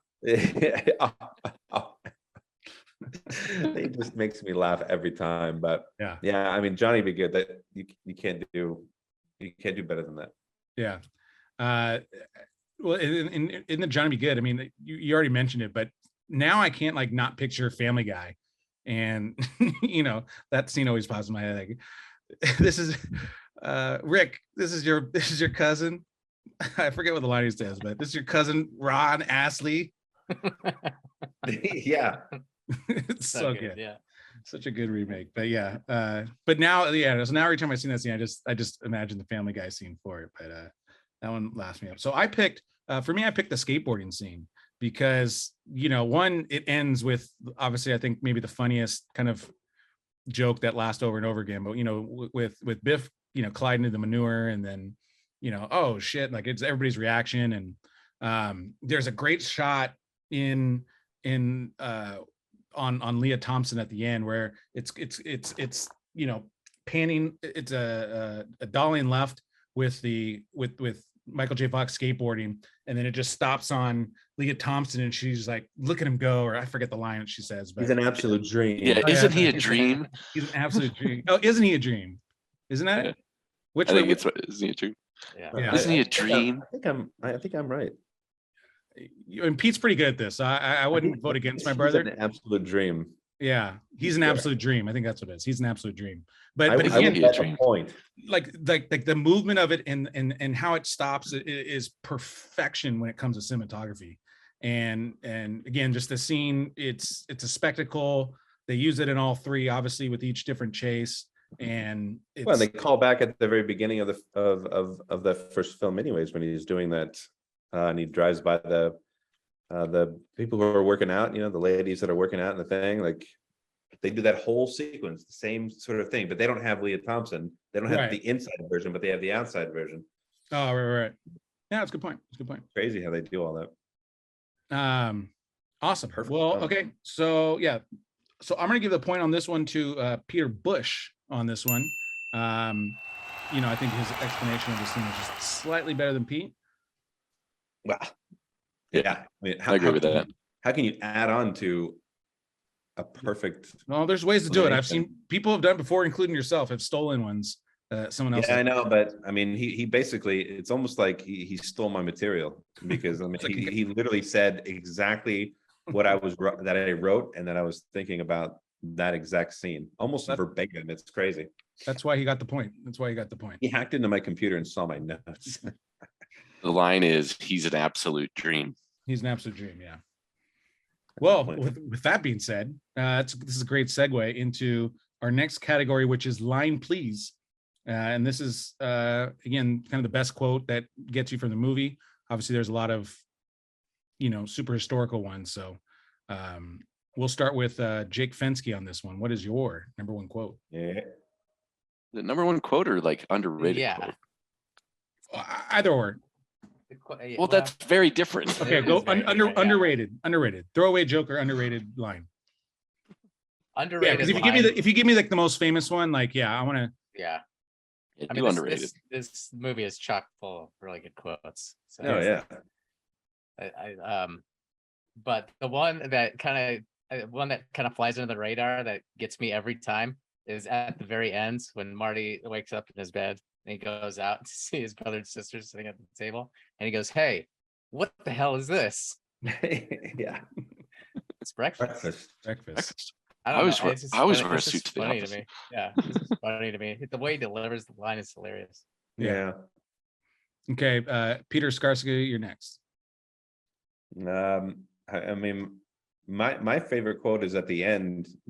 I mean, the first time I saw it, I didn't know there was going to be sequels, but when he's like, roads, we're going, we don't need roads. And then Yeah. the car just lifts up and just flies off. And I was just like, oh my God, that's perfect. That's exactly how this movie should have ended. And I remember that specifically after the first time I saw this film. I was so excited that the car was a flying car all of a sudden. It was incredible. Yeah, for sure. Okay, Peter Busch. Well, I call that an underrated line, though. I mean, that's like one Yeah. of the most famous lines for the Yeah, movie. that's like top 2 lines in the movie. And did they like? Two. I think they like when the movie came out, they gave I don't know if this was 1 or 2 or whatever, but they gave out pins. When Yeah. you went to go see the movie, they gave out pins that you could pin on yourself. And one of the lines in the pin was, "We don't need roads." So it was Really? like they, yeah. So it's not really underrated. It Yeah. made its All way right, on a well, then pin. here's the Literally, best- Here's the the one best line from the underrated movie. line then. The underrated line is, "Get out of town. I didn't know you did anything creative." Great line. I'll take that. Yeah. Okay. That wasn't his original one. So asterisks. All right, Peter Busch, what do you got? This was one my brothers would quote all the time because it just makes so much sense. So this is Sam Baines. He said, "He's an idiot. Comes from upbringing. His parents are probably idiots too. Oh yeah. Lorraine, if you ever have a kid that acts that way, I'll disown you." Yeah, that was excellent. Because Oh, it's so good. and what's also And his delivery of it is, "Well, he's an idiot. yeah, Comes from upbringing. His parents are probably idiots too." and what's even great about that line too is they cut away and it's already, I believe, like outside or whatever when the end of that line gets completed. So it's even more of like an awesome little throwaway joke. Yeah. Okay. So I'm gonna give the point to Peter Busch on this one because that one actually today I really laughed at that one even more out loud. So Yeah, it's good. awesome. So our score, and correct me if I'm wrong, I have Pete Escarcega has 4, Jake has 2, Pete Busch has 5. Oh, So he has taken the lead. okay. That's right. Sounds right. Sounds correct. To me. Okay, and then last category is director's chair. What would you change about the film? And I definitely have a couple things on this one, but they're more like nitpicking stuff than it is like changing. But okay, so I believe Peter Skarsgård, we're starting with you on this one, correct? Yeah, it's just, how do you change anything in a perfect film? Of course, there's little tiny things that you can nitpick here and there. The only thing that always bothered me was the fact that when the DeLorean first hit 88 miles an hour and with Einie in it, that Marty was standing on one of the flames that was supposed to go under his legs. Like if I could just go back and just change that one shot, Yeah. so the flames were actually between his legs and they weren't standing on the flames, that's it. Yeah. Okay. I mean, there's a couple things, but I mean, that's the one that stands out the most. Yeah, for sure. Pete Busch, what about you? Yeah, I think the thing that never really got resolved is I remember the Pinhead scene. Like he wanted to be a musician and just like couldn't handle it. And so again, he couldn't handle it when he gets his chance to play in front of everyone. So it's sort of like this, it's unresolved twice, you know. But I remember he's having like a comment, like he really wants to like be a bigger musician that would somehow bring that back in, you know, where he's learned from 2 failures, you know, how to perform in front of an audience. But that's I don't think that adds that much to the film. Just they kind of never go back to it. Well, I mean, he plays in the band at the end, so I would say it gets solved in 1 per se. But I'd have been cool on number 3, I think, to, like you're saying, reintroduce that. Pete talked about the scene where he's kind of playing there, so you know they kind of did a nice segment on that in number 2. But then number 3, like I don't know if he played with ZZ Top or something, you know, like I don't know. That might have been a nice little character addition. I like that. Okay, and did everybody go? Jake did not go. Jake, then you're up, man. Yeah, I got a couple things. So first of all, why is 1980s Hill Valley so gross? Like there's like a strip club like on the corner or whatever. Crack hit it hard. Yeah.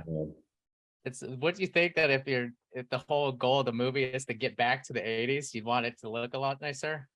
Yeah, actually, I noticed that today too, and I like that one because, like you're saying, if Marty McFly's, life changed for the good in this one, you couldn't upgrade a little bit on downtown, like slightly. Yeah. I don't know. I thought that's a good call, Jay. I think it was Mayor Red Thomas's fault. Like he just dropped so many initiatives that would have really helped Hill Valley. They had to hire Mayor. I like the sound of that. And then my other one is so at the end of the movie, after George punches Biff, that's like the climax of the movie, right? And then they go into the dance, and then there's like the scene where that nerdy kid comes and tries to push George away. Yeah, which I never really understood because you already kind of went through the battle to get with Lorraine, so just like it feels like a little bit anticlimactic, redundant to be doing that again. I mean, I think you could have tweaked that a little bit to where it's not so. It doesn't take away from the Biff punch. Yeah, but interesting. It's a little. I think that they were trying to, because like they were dancing, and then she's like, "Well, aren't you gonna kiss me?" And of course, he was still being Mr. Shy, like, "Oh, I don't know if I'm gonna kiss you." And then that guy pushing him aside, I think that just kind of elevated him one more time to be like, "No, I'm about to get some Lorraine right now. I'm gonna go punch some dude." I don't know. I see what you're saying. I kind of agree, Jake. It might be slightly improved. I don't necessarily have an answer to that on the top of my head, but like I said, I don't think there's anything wrong with that, but I definitely feel with Jake, it could possibly be improved there a little bit to not be anticlimactic. So I had a couple. The one thing that I always wanted to change was, when he's grabbing onto cars and like cruising around at the beginning of the film, when he first grabs onto that Jeep and we're in that wide shot, you see the driver look back at him, but then as they're driving, then as they're on the close-up, then the driver looks back again, is all shocked. Like, no, you just saw him. I just saw you see him before. You know what I mean? Did you ever see that? Did you ever notice that? No. Yeah. Really? Yeah, I noticed that, but it's like what you did in the 80s. You just rode around on the back of cars and it was cool. I mean, you can't look twice and be shocked both times. What? Yeah. What? He's still there. What? Yeah. I've got a couple of others, but Paul, go ahead. Okay, so my number one was at the end, after back in the new 1985, Leah Thompson opens up George's new book. Like, bitch, are you kidding me? Like, I just wrote a book, and then you go and you open it up before me. Like, it's like my Christmas present. And she opened it up for him. Like, I was like, dude, you just that's a pull. You just ruined my biggest moment of my life. I just wrote a book. You just want to see if it was dedicated to her. Yeah. That's all. Yeah. I was just like, whoa, like she didn't, I don't see why they let her open it. Like, so unnecessary. So yeah, I was upset as like if my wife ever did that, I'd go furious. I would biff her. Okay. That explains why you're not married for very long. Yeah. Yeah. Don't write a book. Yeah. When you get married, don't write a book. Dude. Mental note, don't write a book. Got it.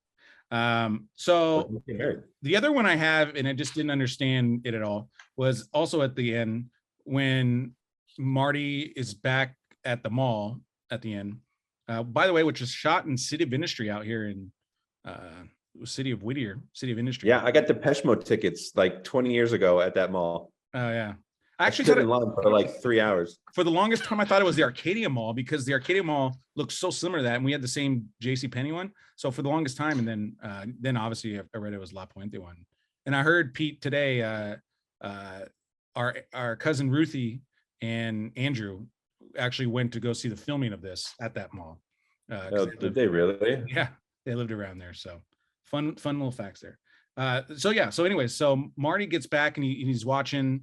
The Libyans come back, and he's on the top of the embankment and he goes down, but then he just like trips and falls again. And it's just, I don't know. I thought that was completely unnecessary for him to just eat shit. Oh, he did that dive. That's the Eric That's the Eric Stoltz scene. Is Eric Stoltz the one that eats shit? Yeah, that's the one where he runs up and he falls down the hill. That's Eric Stoltz. That's the Oh, only one really? that was left in. Yeah. I read that the Eric Stoltz scene was when he grabs Biff in the diner when you just Yeah, see that's the just his arm. hand. That's just his hand. Pete's saying it's actually Eric Stoltz in I'm the gonna go watch shot. it again. If that's Yeah, you true. can't tell, because when I saw Bob Gale like talk about it, he said that was like not really well known. Maybe they didn't even tell Stoltz so he doesn't get any sort of back end. And You know what I always wanted to find out, and if I wish I'd talked to both Bobs, and like really kind of get the answer to this just burning question in my head. Before Marty goes to the Twin Pines Mall, Doc wakes him up. He's up. What does he grab and what does he eat? Like I've always like wondered, like what did he eat? Do you guys remember that? Mm-mm. Nothing from anybody. Mm-mm. He takes a bite of something like right before he's like, yeah, I'm on my way. And then he leaves and he's going to Twin Pines Mall to go meet up with Doc Brown, but he eats something. What is Yeah, I'd have to watch that again. I also wish he would have given himself more time. Like he give himself like 7 minutes. Like give himself like a day or two if you really wanted to save Doc. Yeah. You're talking about the end? Yeah, like why would you make it 10 minutes? Why don't you make it? He knows how long it takes to get to Twin Pines Mall, right? Yeah, he's like, I'm in the time machine. Like he had the foresight to be like, oh, I could just set it to whatever. Like give yourself a week, and then go find the Libyans and root them out. Like, yeah. I've always had that issue too. Why was there the plutonium case at Doc's house at the beginning, but then there was also the plutonium case at the Twin Pines Mall? I mean, yeah, did he steal multiple cases?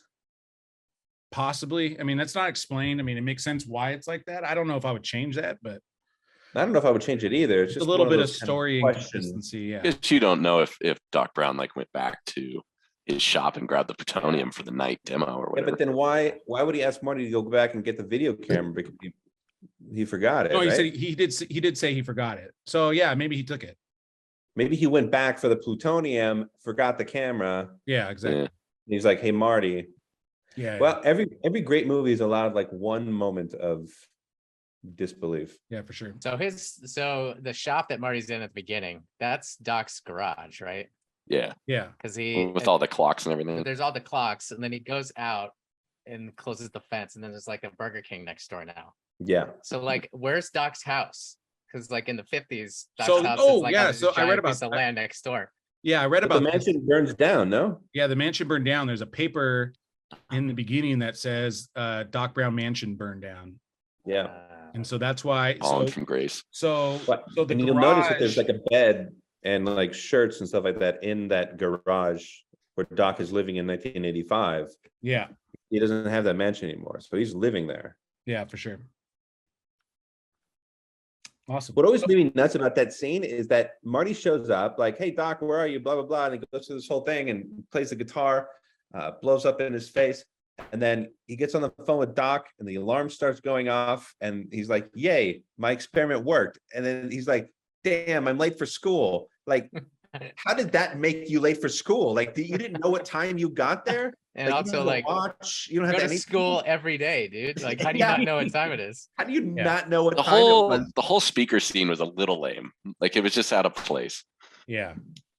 Yeah, I could argue that. Because even today, I'm like, even today, you don't turn up a speaker full way because you know you're gonna blow the speaker. Like it's like you've never worked with the speaker before. You never do too darn loud. You never do 100, 100. Yeah. And I don't even think character-wise it even like it's not even really his character either. Like he doesn't really a rule breaker. You know what I mean? Like it doesn't really fit his full character, at least. I don't know. He likes to rock though. I mean, he's a slacker. Listen to his rendition of Power of Love. I mean, he was rocking that thing. Yeah. All right, so that one, for that one, I'm going to award the point to Peter Busch. I liked your note the most. And Busch is running away with this thing. I know. He actually has more points combined than his first two episodes here on the Action podcast. So congratulations, Pete, for doing great. Glad you're keeping track of cumulative totals. That's great. Yeah. I'm not. I just know you. Well, I actually think you have the record. I don't think anybody's ever scored 6 points yet. So You pretty much have sucked up until now. So good job. Yeah, I had to catch up. Cool. Favorite movie of all time. Got to perform. So last thing before we do our last list, guys. Just some. Actually, no. Let's go ahead and do our last list, and then we'll do the trivia and fun facts. And then everybody can contribute that if they want to add something we haven't talked about yet. So our next list is the top 5 time traveling movies. Again, also hotly debated on what is considered time travel, and the debate might continue here. But I ultimately went with what IMDb said. But So cool. give me the argument. So As far as what, they just give you like a list of movies or like a definition? I sent you the link earlier. Yeah. Yeah, they don't give a definition. They give it their top 30 or whatever. Yeah. I give you another list. I give you another list too, but I think really honestly, there's only one film I really had contention with, and it's because there's actually no real time traveling involved in it. It's maybe a time rearrangement, but I don't know. No. We'll see. But anyways, so You're wrong. who am I starting with? Peter Escarcega on this one, or is it Pete Busch? You can start with me on this one because I'm not gonna win this one either way. So, and I'm sure that I'm not gonna get. There's confidence. I think that you guys are gonna have much more well-defined, according to Paul, than I will. Number 5. Sorry, no offense. Groundhog Day. It's a time travel movie. Oh God, it's just not. It is. The movie poster even has a big giant clock on it, and in order for him to get to restart his day again, he has to go back to the beginning of that day. He has to travel through time in some form or fashion. Doesn't have to. It just happens. Well, whether it happens by choice or not, he's still traveling back in time. He's still time traveling. What scene did they travel in? By definition. Every time he woke up. Director's cut. Yeah. Every time he woke up, he had traveled back to the beginning of that day. Time travel is not defined by having a machine or DeLorean that makes you travel through time. Yeah, but time travel movies like take risks on like what their take on time travel is, and it creates like this debate on like whether if you go back in time and see yourself, and like it doesn't have any of those topics. There are parts of time traveling theories that involve time loops where you're not actively time traveling yourself. So you can. So is this a time loop? Best time loop movie? Groundhog Day. Time travel. No, it's all part of. They're all part of time travel genre. Thank you, Jake. Yeah, you don't have to actively travel. Like I don't have to walk from here to there in order to time travel. Like it could just, you can experience life as the course. You could experience time through the course of your life and still travel back in time. I'm just curious how many people actually think Groundhog Day. Because time and space are the same thing, and they can comment below each other and prove me right. All right. So number 5, Groundhog Day. Number 4. Number 4, Interstellar. Interstellar was incredible. Nice. Number 3, Terminator 2 was explosive. It was awesome. The killer soundtrack got me pumped as shit. Yeah. Number 2, Back to the Future, and it would have been my number 1, except Avengers Endgame came out, and you can't not have that as the best time traveling movie of all time. Okay. Yeah, that's surprised there's one of them you didn't include. But yeah, we'll see. Okay, I've got 2 honorable mentions, but they're girl films. Okay. I'm gonna appeal to the lady audience at the end. Okay. So Pete Busch, we'll go with you next. Oh wait, no. I'm sorry. Yeah, Jake. All right. Sure. Okay. I mean, I can't win anyway, so I'm out of it.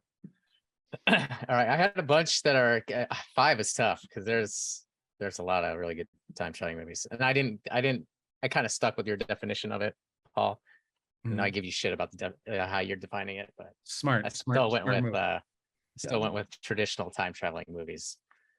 But yeah, I think there's a close one between like 5, 6, 7, 8 are super close, but ultimately you gonna do a 4 slash right now? No.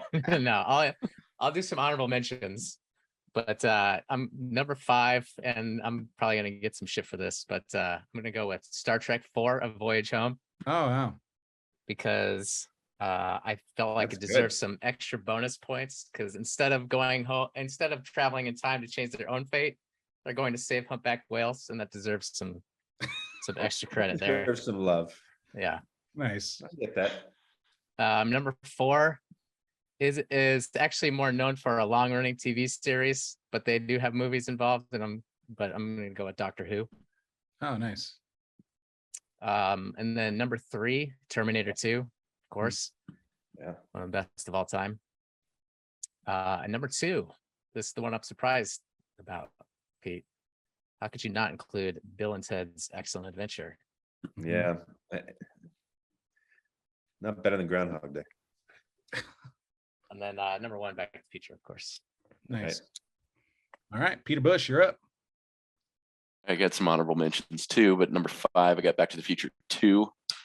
I thought it did a really interesting thing where it introduced sort of parallel time, where he screwed it up with Grace Sports Almanac, and it was cool. It's fun. Number 4, I bet you this is on Pete's girly list, is About Time. Oh my God. That movie is so good. It's so good. Oh my God. Who's in that one? I don't even know the main guy's Rachel name. McAdams. Rachel McAdams is in it. Oh man, it's one of my favorite movies, and damn it, like if I didn't do it's really it's really good. It's fun. I need to check that out. Yeah, it was a surprise. I didn't expect it to be as good as it was, but totally. The whole premise of it is so good. Totally. Number 3, like Jake, Terminator 2. Way better than first Terminator, but just broke some barriers. Number 2, Interstellar. Love the hell out of that film. I could watch it all the time. The soundtrack is probably my favorite soundtrack of all time. Wow. And number 1, Back to the Future 1. Nice. Wow. Nice list. I'm gonna have to think about How time is so good. So good. Yeah, I love all your lists. You guys all had some different ones in there, which is good. So my list, I had number 5, Interstellar. Everybody already mentioned that. My number 4, a little sad nobody mentioned it, but for me is Arrival. And it's one of the best films when it talks about actual time. I mean, that's like legitimately the theme of that film.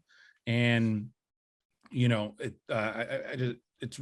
that film is so sneaky good, and got nominated the whole 9. And then I love the opening soundtrack, Max Richter's score in the beginning. It's just I just remember not wanting to really see that movie, and I just watched it to watch it. And then right from the get-go, it just kind of punches you in the heart, and you're just like, oh, okay, like I'm in. Because then it's about aliens, and you're like, what? But it's such a different alien movie than any other type of film, and it's awesome. Great themes in that movie if you haven't seen that. I really wanted to include, actually, I originally had Terminator 2 on this list. And the only reason why I didn't include it, and I'm not penalizing anybody for it, because I agree it is the second one, which is my favorite. There's no actual really time traveling in it. It just kind of takes place at the same time. It's just, there's still it's about time traveling, because Arnold Schwarzenegger travels in time, but there's no actual time travel in the film. In Terminator 2? In Terminator 2, I don't recall there actually being any. I mean, they start the movie in the future, like the whole first scene where it's like crush the skull. Oh, that's right. Okay. Well, I forgot about this. And then the orb that opens up, and you get the Leah Hamilton flashback where the bomb goes off in '97. Like, no, like I said, I wasn't going to penalize. I was not going to penalize anybody. I'm just telling you why I didn't really include it. But yeah, you guys kind of proved me wrong now. So my bad on that one. Anyways, I don't mind my number 3 anyway, and it's Bill and Ted's Excellent Adventure. Jake had mentioned that one. I'm surprised it didn't get more love. Yeah, I'm surprised it didn't get more love either. I mean, again, that's definitely one of your most traditional. We should do a thing on Bill and Ted's. Oh, for sure. Yeah, for sure. My number 2 is Avengers Endgame. For every reason Pete said. I mean, no film probably crushes the science of it all. And it actually, they actually make fun of Back to the Future in it, which, is an ode to why Back to the Future is my number 1. Yeah. But, they basically kind of prove why Back to the Future is wrong, and they make a joke about it, which I think is brilliant. But a superhero fantasy movie is better.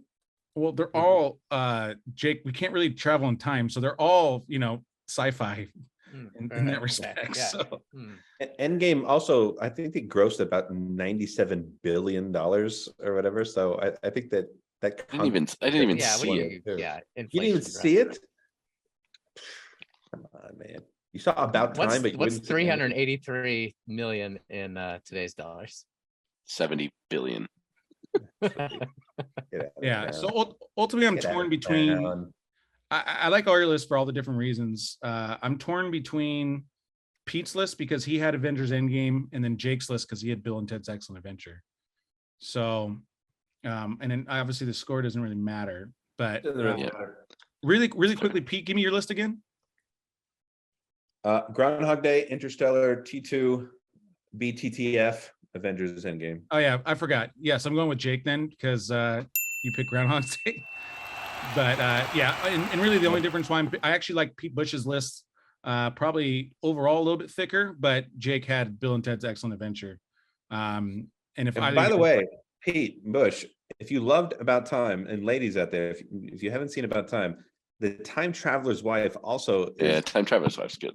It's a good movie. These are like two really great, like they kind of have been marketed as like these like chick films, but man, they're really well done. Good movies. Well, yeah, and one of the guys, the guy that directed Time Traveler's Wife, he is like one of the preeminent episodic television director. Like, I just heard an interview with him on Victory Podcast, but he did Entourage. He's started a lot of TV shows and has directed the pilots. And when you direct a pilot as a TV director, you're basically setting the standard for what happens after that, and then you get residuals off of the entire series. So it's a big deal when you get it. So that the director of Time Traveler's Wife is excellent. I should use just both of those. Some honorable mentions too. Yeah. Okay, Pete Busch, let's go ahead and throw your honorable mentions in there. Hit us. I thought a Hot Tub Time Machine was really fun. I had that. That was one of mine too.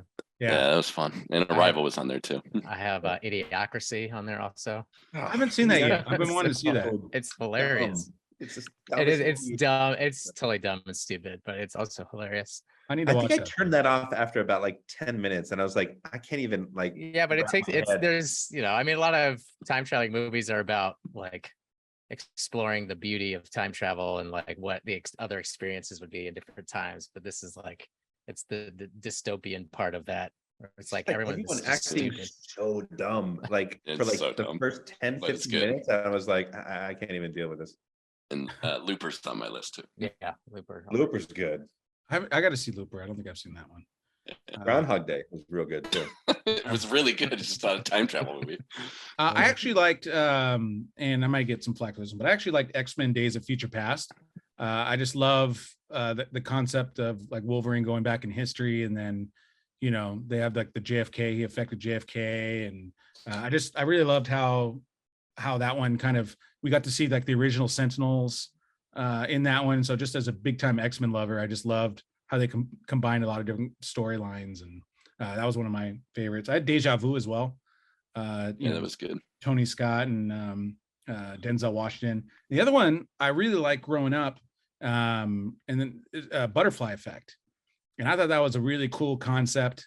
And then I thought they executed pretty well. I mean, Ashton Kutcher's acting is a little rough in that because he's still transitioning from pure comedy to drama. So there's some moments when his acting's a little rough in it, but overall, I think the film is so good in that. Amy Smart, yeah, Amy Smart is so good in that as well, and so those are mine. Time Bandits. Anybody got Time Bandits on that? Time Bandits. I haven't seen that. 81, by the way. It's 1981. Wow. Yeah, that was one of those ones I saw like when I was like 8 or 9 one time on video, and I never saw it. Didn't go back to it. That's funny. I like it. The original Time Machine too, the one like from the 30s. I mean, that was again kind of the original time traveling movie, but that one for its time, obviously it kind of was such a unique story. It was obviously based off the book, which was super popular. So that that was one of the first films that did a good job of adapting a book, even though it obviously doesn't hold up a whole lot today. But any other recommendations? We're good. All right, guys. So that the power of subtitles. I caught one line when I rewatched this film that I never heard before ever. When Doc first comes out of the DeLorean when they're at Twin Pines Mall. Yeah. And he gets out and he's like telling Marty, look, we got to go. We got to, get rolling. We got to do all this stuff. Before Marty starts rolling, he turns to him and he asks if he's wearing a Devo suit. Oh yeah. Like Devo. I never heard that ever, but I saw it on the screen. Have you guys ever heard that? Did you ever notice that he said that? No, I put that in my notes too. Oh my God. I didn't know it was about the group, and I never. Yeah. Yeah. Devo wore all those like radioactive suits in their music videos. Yeah, exactly. Is that a Devo suit? Like it's such a throwaway line, and he just a great pop reference. Why don't you use that for your throwaway line? Yeah, instead of the most popular line in the movie. Yeah. What are you looking at, butthead? I thought the other interesting note, the rights to the film and its sequels are owned by Robert Zemeckis and Bob Gale. And in a 2015 interview, Zemeckis maintained that no reboot or remake of the film would be authorized during his or Gale's lifetime. So I think probably for a lot of people, that's a good thing. Yeah. Thank the Lord. Keep it on my trilogy list then. Yeah. I also have bitches.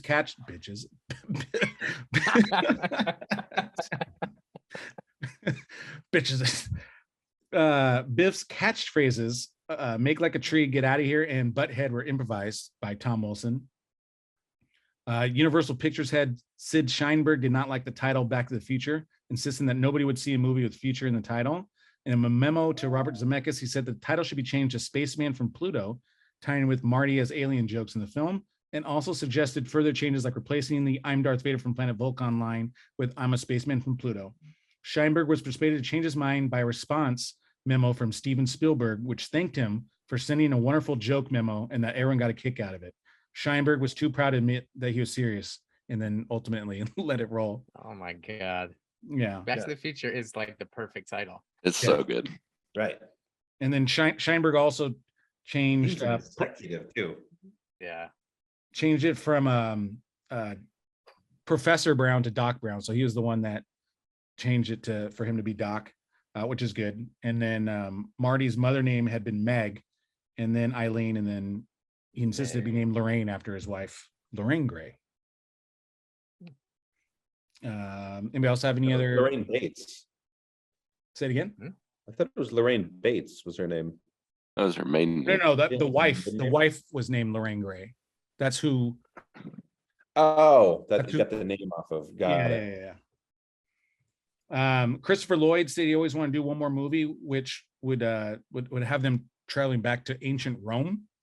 What do you guys think about that one? I saw that would be terrible. Like it's going to be really hard to intertwine like all the history. Like at least when they went to the 1880s, you had like Mad Dog, you still had Biff's family in the valley. Like, I hate that. I mean, the only one you can maybe do is like Ireland and like, McFly's. McFly's. But you can't bring Michael J. Fox into another Back to the Future movie at this point. I mean, come on, let's be honest. No. This is not now. This is like Ralph Macchio is still alive. Yeah, Ralph Macchio's hot right now. Off of Cobra Kai. Yeah. Hey, wait a minute, Doc. Another one I had, April 2020, Bob Gale decided to explain the plot hole question why Marty's parents didn't remember him as a kid in high school, who got them together. You guys have probably heard that argument, yeah? Yeah.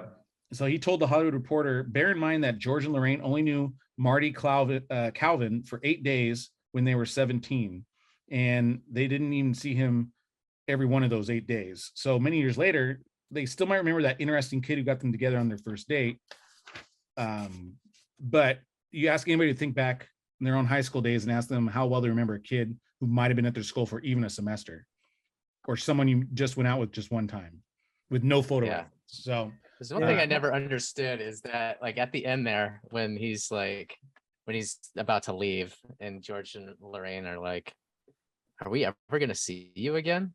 Like, where did they expect he was going? Yeah. Like, right? shouldn't he just be going back to school on Monday? Yeah. Yeah, I guess that's a good point. That's a great point. Where's he going to go? That's funny. I didn't ever think about that. Uncle Doc. Yeah. I actually, Wow. this is, I always had an issue with the letter because you know how he rips it? He rips it multiple times. Yeah. I don't think I ever quite noticed it that it was actually taped together. It was almost taped too well together. No, I focused on that this last time I watched it actually because I had the same problem. But you can clearly see that it's the sentences don't line up properly because the tape job is not very good. I think they could have made it a little more like holier because again, as a kid, I always thought like that was always my biggest pet peeve as a kid. But now I see that's clearly taped, but still like it's still taped to me a little bit too perfect. But yeah, I don't know. Yeah, but that background, I'm gonna vomit, dude. It's just constantly moving, and It's not even from the movie. Like, what is that? It's it was like a template I downloaded. flux capacitor flexing. Yeah, there's a ton more, and unless anybody else has anything to add, I don't want to just read off a bunch of stuff. But guys, go check out my IMDb on the Did You Know trivia stuff. There's a ton more other stuff. I mean, we went over a lot of these. I'll do one more, but the Doc hanging from the clock that's based off of a famous Harold Lloyd scene back in the either the teens or the 1920s. But I want to give that little cultural reference because I remember seeing the original film and then hearing that being a point of emphasis. So I thought that was kind of cool. It's cool. But Awesome. okay. So the one thing I love about that scene though is when like so Marty is driving down the street, right? And he's only going like maybe a quarter of a mile.